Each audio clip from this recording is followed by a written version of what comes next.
extraordinárias. Como pode ser? Como são capazes de escrever uma história de bênçãos e vitórias nas maiores lutas ou dentro da fornalha ardente? A graça e a paz do Senhor seja com cada um de nós e a você que está nos ouvindo nesta manhã, neste dia tão especial para nós, um dia de gratidão. Este programa, meus amados irmãos, é um programa que vai ficar na história, é um programa memorável, porque nós estamos completando 41 anos de existência, de propagação do reino de Deus. E esta manhã nós estamos aqui, nosso pastor Oliveira, nosso presidente, para lhe agradecer. Porque tem gente, pastor, que está nos ouvindo há muito tempo. Nós temos ouvintes, né?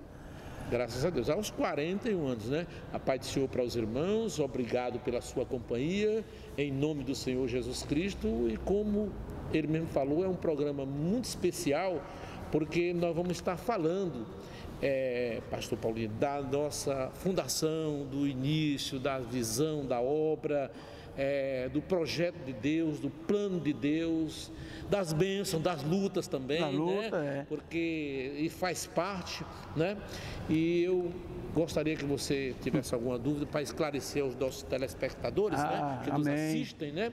A gente tem muito costume de ver com rádio, né? Fazemos rádio há muito tempo, então a gente coloca sempre ouvir, mas na realidade quem nos assiste, meu abraço a todos vocês em nome de Jesus, principalmente nós que fazemos a Igreja Evangélica Deus é Espírito, né?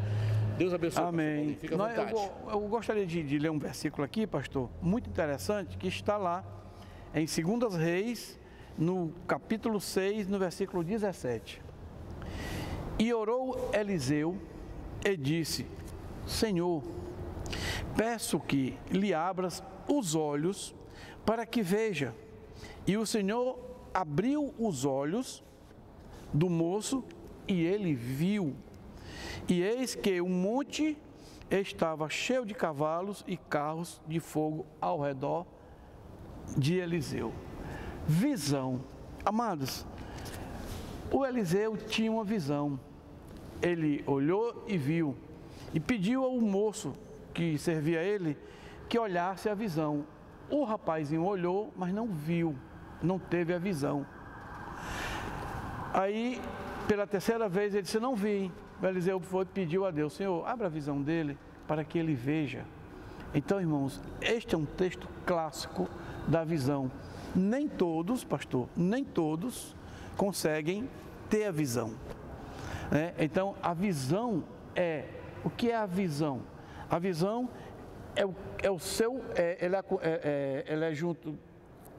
Tem a visão, a meta e o propósito, mas a visão é o que você olha lá na frente, holisticamente, você tem uma noção do ambiente e colocou no seu coração: daqui a 10 anos eu serei isso, eu estarei formado, daqui a 10 anos eu vou comprar isso, eu vou ter isso. Então, a visão é muito importante na vida de uma pessoa, principalmente quando Deus chama para o ministério. Pastor sem visão, ele não sai da sua congregação, ele vai ficar ali, é o moço de Eliseu. Mas quando você tem a visão, aí as coisas andam. É exatamente que nós estamos aqui nesta manhã para falar com o nosso amado pastor, que exatamente no dia 19 de março de 1978, Deus chama este homem em um culto público assim, na praça, né, pastor? Na Praça do Liceu do Ceará. E ele recebe a unção e ele então começa a sua jornada. E logo de início da sua história, ele na verdade era um homem bem sucedido, Deus deu a ele bens, ele trabalhava numa grande empresa multinacional, numa empresa muito grande, ganhava bem. E assim que ele aceitou a Jesus e começou o seu ministério, ele teve logo uma visão. Ele não viu. Ele não foi como o moço de Eliseu, ele viu, foi na frente do Eliseu: eita, eu vou expandir o evangelho do reino de Deus neste estado do Ceará e além fronteiras do Ceará. Foi isso, pastor? É verdade. Pastor, agora, por que essa visão de evangelismo? Porque eu vi uma pergunta: quem pregou para mim? Quem veio pregar para mim? Um homem que tinha uma visão.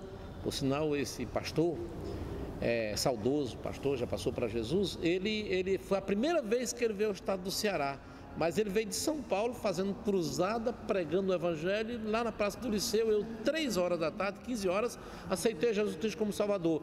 Aquilo posteriormente me deu uma visão de eu dizer: eu também vou ser um pregador do evangelho, eu também vou ganhar almas para Jesus, eu vou investir no evangelho, através de enviar pessoas, eu ir também pregar o evangelho. Aquilo começou a me chamar, porque antes eu tinha uma visão empresária, eu vou ser um empresário bem sucedido e tal, já tinha. Mas quando eu aceitei Jesus, que conheci o evangelho e pastores que transmitiu e de orar por mim, me lembro que meu pai na fé, por exemplo, que foi um outro que fez parte de nos ajudar, quando ele pegou o contrato social da minha empresa, ele disse: o Senhor está falando comigo que não é por aqui, o Senhor Deus tem uma grande obra com você.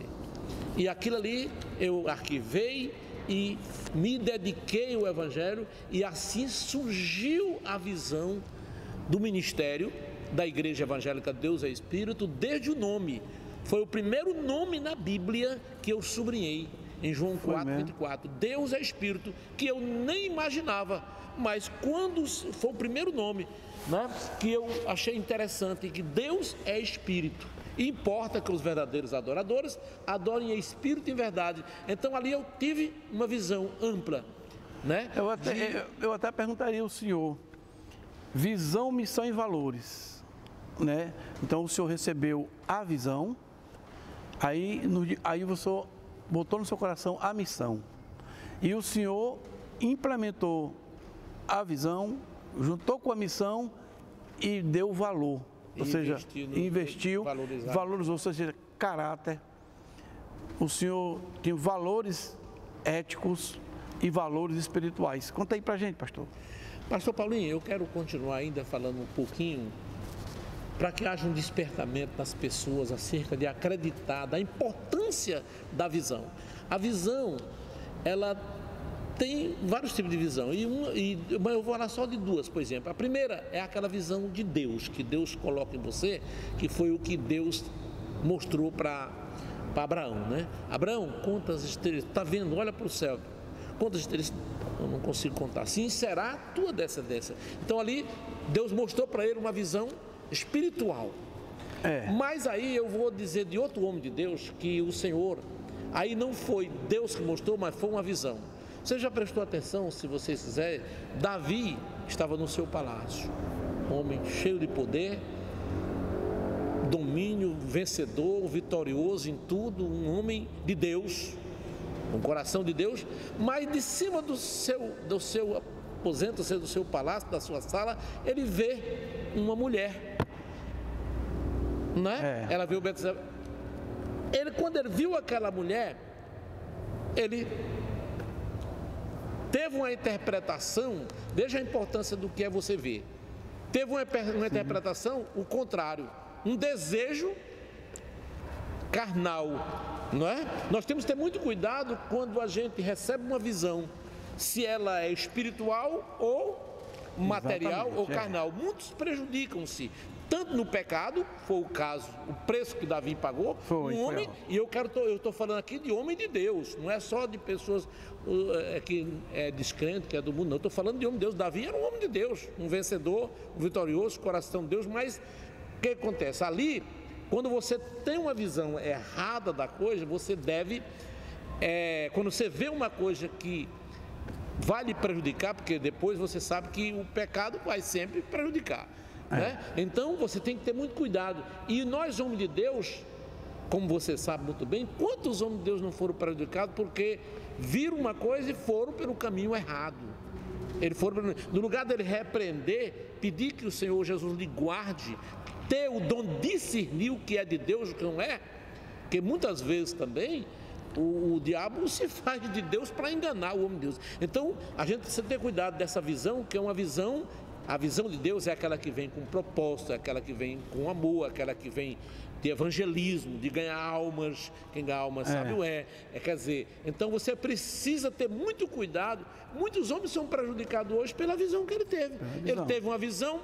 Hoje nós temos o templo construído próprios, vários da igreja Deus é Espírito. Porque tivemos uma visão, rapaz, vamos construir um grande templo aqui, vamos ganhar alma para Jesus, não é?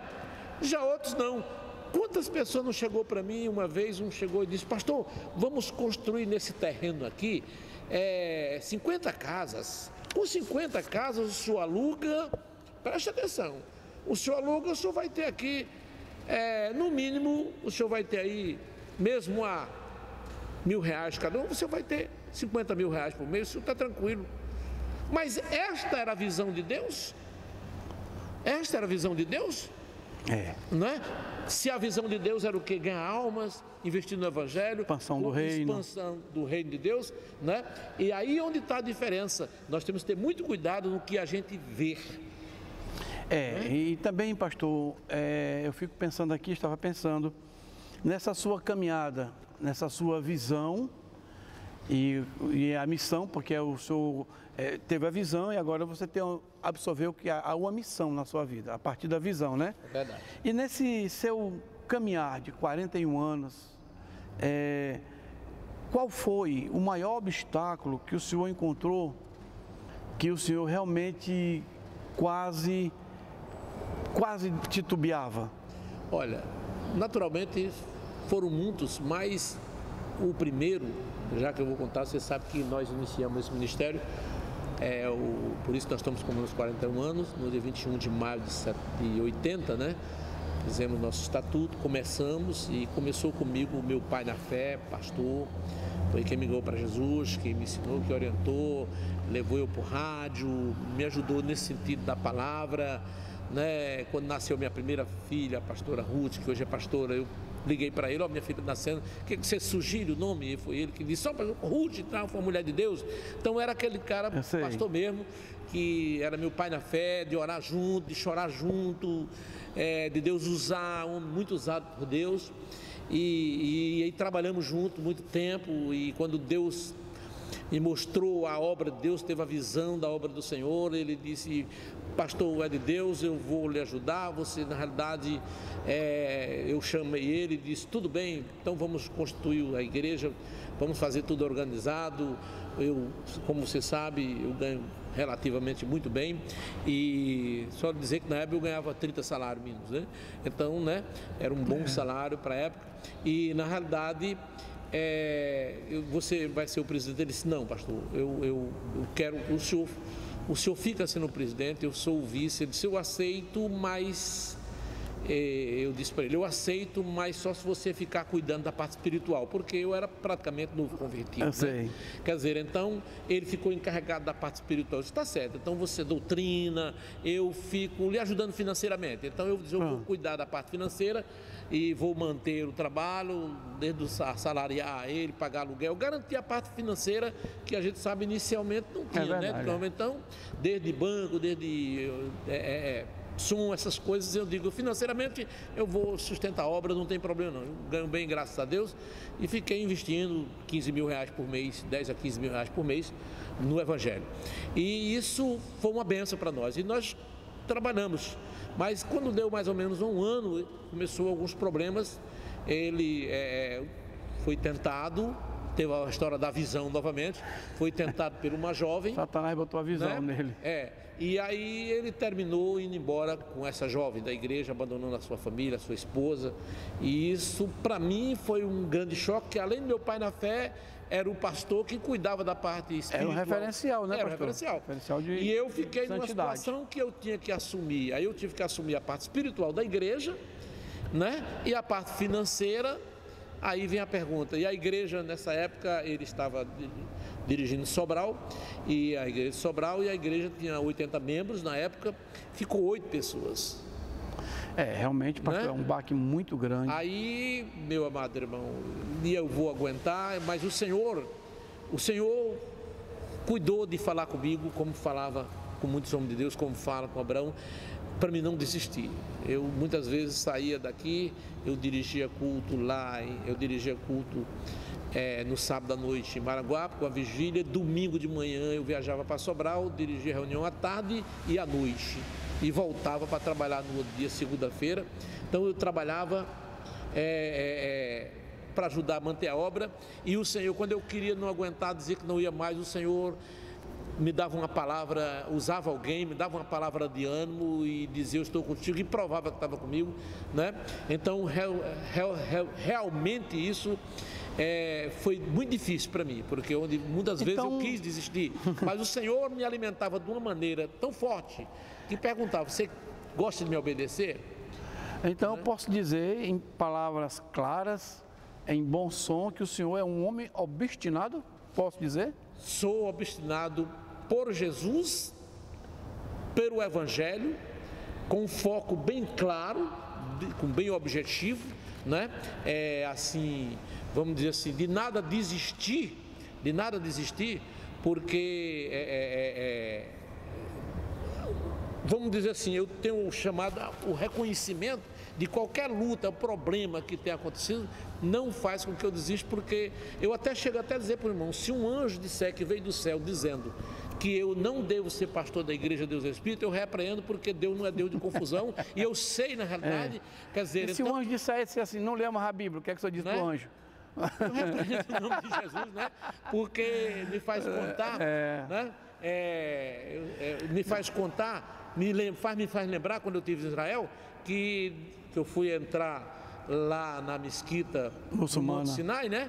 Era proibido entrar com a Bíblia, e eu tenho na minha frase o seguinte: tire a minha vida, mas não tire a minha Bíblia. E aí ele não queria deixar eu entrar com a Bíblia. Então o que acontece?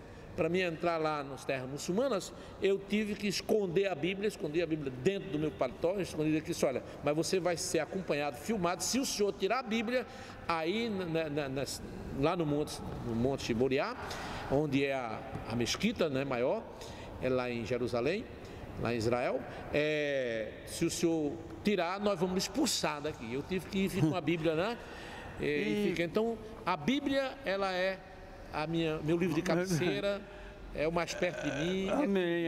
Sou obstinado pela palavra de Deus, né? E pode me chamar. Eu posso até dizer para o senhor, perguntando aqui que o nosso tempo está próximo, qual é, pastor, a maior alegria que o senhor sente quando o senhor olha para trás assim e vê mais de 60 igrejas em que o senhor foi diretamente responsável pelo nascimento delas? O que é que o senhor sente?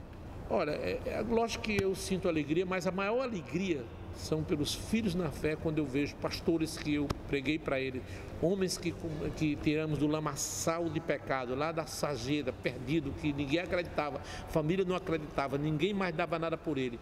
E na realidade a gente foi lá, chegou, oramos, fizemos a oração por ele, né? E ele aceitou Jesus, e hoje são vários, são pregadores do Evangelho, como Amém. Por exemplo, o pastor Paulo no Recife, pastor Aguilardo, pastor Paulo, Antônio. Pastor Paulo no Recife, por exemplo, desde criança que a mãe me entregou, disse: eu estou indo, mas isso aqui é seu, fica com o senhor. E hoje ele é um pastor lá em Recife, Pernambuco. Pastor Aguilardo, que a mãe dele, saudosa, começando a pregar para mim. Então, com certeza, isso me dá uma grande alegria. Essa é a maior alegria que eu sinto, quando eu vejo esses homens ganhando alma para o Senhor Jesus. Amém. Divulgue o seu produto no rádio. O rádio é moderno e sabe se adaptar ao tempo e está sempre atual. Não perca o seu tempo e o seu dinheiro com propagandas que não dão o resultado esperado. Grandes marcas estão sempre anunciando. Anuncie você também. Anuncie na sua Rádio Moriá. Ligue agora para 3421-1989. 3421-1989. Anuncie aqui, porque a propaganda é a alma do negócio. 3421-1989. Ok, então nós já vamos para a finalização. Eu já vou fazer essa oração, e é uma oração de gratidão a Deus pelos nossos 41 anos, gratidão aos irmãos que têm me ajudado, que têm trabalhado como nossos pastores. Mais uma vez eu quero agradecer a toda a diretoria da Igreja Deus é Espírito, a você, pastor Paulinho, pelo tempo que o senhor está com a gente, ao nosso irmão e amigo aí da TV Tudo de Bom, que acompanha a nossa programação também. Não sei se você sabe, nós somos, ele não é tão novo não, viu? Não, ele é há 40 anos. Ele me fazia Dragão do Mar quando existia Dragão do Mar ainda, entendeu? Nós já fazia programa, aí ele congregava com um amigo meu que é um grande homem de Deus, e realmente esses anos todos eu quero agradecer a todos vocês também que têm contribuído, têm colaborado com esta obra espiritualmente e financeiramente, porque a sua ajuda, se não fosse também a sua ajuda, como nós faríamos alguns prédios próprios, que você falava da igreja, mas a maioria, inclusive, quero dizer que para a glória do Senhor Jesus, todas são próprias. Nossos Exatamente. prédios, 98%, nós temos muito pouco, talvez alugado mesmo, eu uso geralmente comprar. Nós compramos terreno. Eu me lembro que uma vez teve um ano que nós já terminamos e eu comprei 12 terrenos em um ano. Eita! O Senhor fez um propósito em um ano eu comprar os terrenos para as igrejas, né? E o Senhor abençoou que eu comprei 12 terrenos para as igrejas e aí foi exatamente construindo. Como ainda estamos construindo, agora nós estamos construindo aqui no Papicu, estamos construindo em Sobral mais uma igreja, o pastor me falou, pastor, estamos construindo em Iguatu, uma grande igreja, você sabe disso. Exatamente. Né? Em nome de Jesus, estamos na sede, nós não paramos as reformas, estamos construindo, compramos recentemente um terreno, vamos construir lá em Barreiras aqui, compramos esse ano. Tá Pastor certo, Antônio, Pastor Antônio. Né? Pastor Antônio construiu ali em Horizonte também, com a gente. Nossas igrejas, praticamente quase todas são próprias. E acho que não são, nós estamos com um projeto de este ano comprar terrenos e construir. Porque há problemas na igreja, mas de qualquer maneira, quando era própria, e eu quero dizer que é em nome da igreja Deus é Espírito, não é do pastor Oliveira. O pastor Oliveira, ele é um servo de Deus que está aqui para trabalhar, e Deus tem abençoado a minha vida, a minha família, meus filhos, tem suas empresas, tem seus negócios, mas na realidade a igreja é em nome do ministério, CNPJ, somos 16 diretores, né? Então, que trabalham na obra do Senhor. Então nós na realidade é essa gratidão que nós sabemos que muitos ficam preocupados em querer adquirir bens para Ele. Jesus vai voltar, vai nos levar e não vamos levar nada. Isso aqui, se nós formos, é da obra do Senhor Jesus, é da Igreja Evangélica Deus é Espírito, com CNPJ próprio, né? Com tudo. Se você quer ajudar, é só nos procurar, que nós estamos prontos. Nosso Pix é o CNPJ da igreja, está aí, eu sempre o irmão coloca. E agora eu quero fazer a oração de gratidão. Querido Pai, muito obrigado, Senhor, por tudo que o Senhor tem feito. Amém, somos gratos, Jesus. meu Pai, e cada dia nos mostra a visão espiritual de crescimento. Nos abençoa e abençoa todo o ministério, todos os pastores, todas as pessoas que me assistem agora, que a bênção de Deus seja na sua casa, dando a saúde, dando a paz, em nome do Senhor Jesus Cristo. Amém. E assim seja. E hoje à noite você é nosso convidado, aliás, agora tem culto 9 da manhã e às 18 horas, hoje já tem uma confraternização em nossa sede na Vida Perimetral, 31:40, né, pastor? Você está sendo, todos são convidados. Muito obrigado. Amém. Glória a Deus, a paz do Senhor a todos.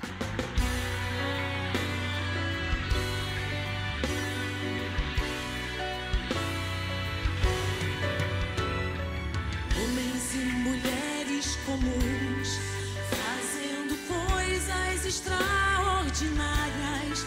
Como pode ser? Como são capazes de escrever uma história de bênção